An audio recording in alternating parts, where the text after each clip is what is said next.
What's up, everybody? Welcome to Speak for Yourself. Next! A safe space for millennial sports fans like myself. Here, we give our most fierce responses to Jason Marcellus Takes. I'm your favorite social media manager, Darnell Smith. I'm sitting next to the HBCU legend, your favorite co-host, Miss Shay, live. And hold on. I can't forget about the two-time Baylor All-American, Miss Nina Hoops Davis. What's going on, y'all? Hey. What's up? It's Tuesday. Are we turning up or no? We're waiting till the weekend. The fight this weekend. We're going to turn up during the fight. Y'all coming to Vegas? I'm there tonight. You're if I start everywhere. walking now, I might make it by the time the fight starts. We all not big time like you yet. I ain't big time. Hey, I don't know what it is. But anyway, y'all, we going to talk about All-Star Weekend. New format with the game. Turned out to be really successful. And our guys talked about if they think the NBA has finally fixed the All-Star game problem. Man, check this out. Hell yeah, did they fix something. This was awesome. I've used to love the All-Star game back in the day with Magic and Isaiah, and they never played it at this level that they did in the fourth quarter. This was what people forget, man. We think that fans are all into stars. Fans are into great competition. Yes. Period. Right. That's what attracts fans. Great. Oh man. And let's say they were acting. It's a great acting job. It fooled me, and it fooled a bunch of other people. And so all it is a TV show, and they pretended like they really cared. Yeah.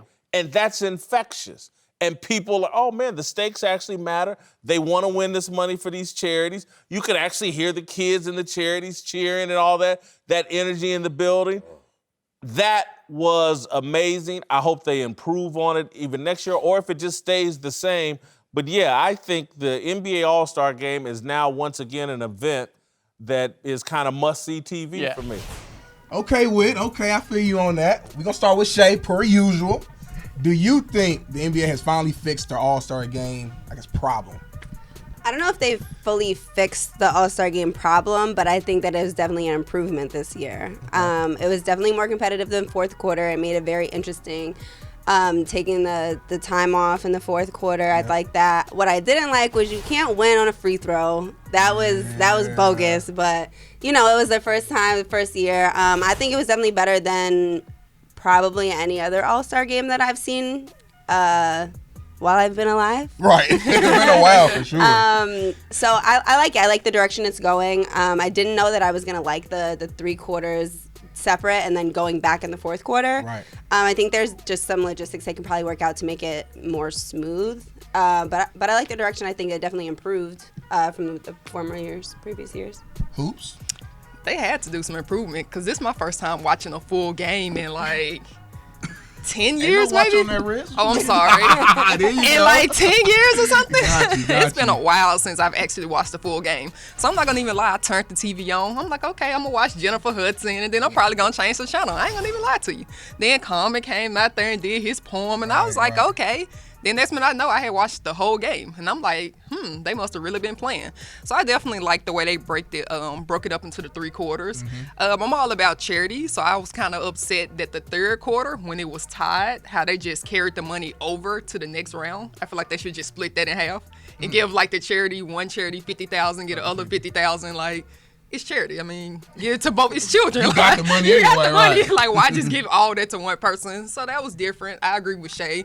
You can't win on a free throw. I think it should be a situation where you have to get maybe 5 fouls before you can go to a free throw line, kind of like a 1-and-1 type situation. So, because I want to say you shouldn't be able to foul and go to free throw, but then they just don't keep hacking. Right. So, yeah, put like a limit on it. So, it's some stuff they can figure out. But, I mean, a lot of people tuned in. The players seem to like it, so.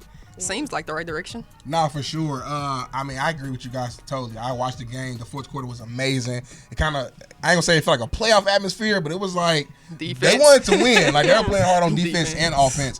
My only, just kind of being devil's advocate, my only concern moving forward is like, okay, what happens if one team is blowing the other team out, like going to the fourth quarter? So when they do the cumulative score, it's, 113 to 78. Yeah, and it's now it's like, okay, are the players still going to really compete in that fourth quarter the same way? So do you feel that maybe should start it over? Should it be 4 mini games? So the fourth quarter should maybe start back over at 0-0 and get to 24? Possibly. If they're going to keep. Well, I feel like that's in any game, though. So regardless if in the fourth quarter they give the target score or not, if they start the fourth quarter and it's 73 to 113, like the fourth quarter is not going to to be competitive anyways. God, so that's true. you know what I mean. So I don't know if that makes a difference because. If you're getting blown out, regardless of if there is a clock, like whatever whatever the circumstances, it's a blowout. But do we feel like it was really the rules? I feel like funny about it because it's like they were playing because they wanted to win the game. But did the rules really make them play harder? I feel like maybe it was just these set of players. These set of players been there. They've been there. A lot of them. But it was like there. 9. It was like no. It was like 8 new players. It was some young It was like some yeah. mix where they trying to like maybe win for them. Because I'm saying the rules. It was still kind of like the same thing. Other than obviously you got the money at the end to get charity. But it was still just like a regular all-star game going into the fourth quarter. What made them play so much harder this time? That's my question. I think it was the rules, mostly because we don't have any other proof that they've ever played this hard, especially like defensively though. Like even when things like the ref were calling things like LeBron, James Harden, like they were pissed. They were like I feel like it was personal. I was like they were going in, and beef. I don't know what. I mean, I can't speak for them obviously, but I feel like it has something to do with like, especially like LeBron has talked to just him being a dad and like wanting to give back to youth and his promise school and like. Giving back to charities, I think, is a big deal for most of them. So, and the kids are right there, like in the stand. You hear them cheering, like each time their team wins the quarter. So I think at the end of the day, these players are human, and it's a human side too. Like you said, they got kids. They're playing for something. They're playing for something. Exactly. So do you think? So in the next year, obviously we know this year was a big year with Kobe passing away and everything like that. So do you think next year do we keep the 24? Do you constantly? Obviously, you know the trophy, the MVP trophy is for Kobe, right? But will a 24 continue, or will you have to tweak that some more and figure it out? Because I mean, it's big this year, but yeah, I think they have to tweak a lot of stuff. I think they're going to go back to the drawing board a bit. It might be the same kind of rules, but they're going to tweak some things here and there. I wouldn't be mad if they kept it kind of like a Kobe tribute. Forever. I think it's a good score anyway. Like 24 points in a quarter. It's like it's not too much, not too little. Kind of remind you of like street ball. Yeah. That's really what it was. Going to 21, like win by 12 1 or by 2, 2. Poison. Yeah, we playing all that. We doing all that. Yeah, but regardless if they do that or not, like you said, the trophy is going to be the Kobe Bryant MVP, so they're going to always honor him regardless. Always. Now, hold on. Before we go. Dunk contest, please tell me. Before we go, hold on. Oh, dunk hold on. We ain't even got time for that. Continue. But where you was my going. boy Aaron Gordon was robbed. He got robbed. We all agree on that, right? Throw that out there. He got robbed. Continue, though. But real quick, I know we brought up Vegas. Big fight this weekend. Deontay Wilder, Tyson Fury. Make your picks. I'm going with Deontay Wilder, knockout 4th round. Yeah, I'm used to on stuff like that. I'm going for everybody black, but I like Deontay Wilder too. I'm going for Deontay Wilder. Hey, we 3 for 3 then. Happy Black History Month. Knockouts? Y'all going knockout? Y'all going win by decision? Yeah, I'm with the KO. Sure. You with the KO with it? I guess we going to Vegas. We may or may not lose all our money, but we shall see, man. But hey, that's all we got today. Be sure to tune in and speak for yourself Monday through Friday to support our guys, Whitlock and Marcellus. Today, the reason we got next. And make sure you subscribe and tune into our YouTube channel. Catch all new episodes. I'm going to Vegas right now. Peace out. Thanks for watching. Subscribe here to get the latest from the show.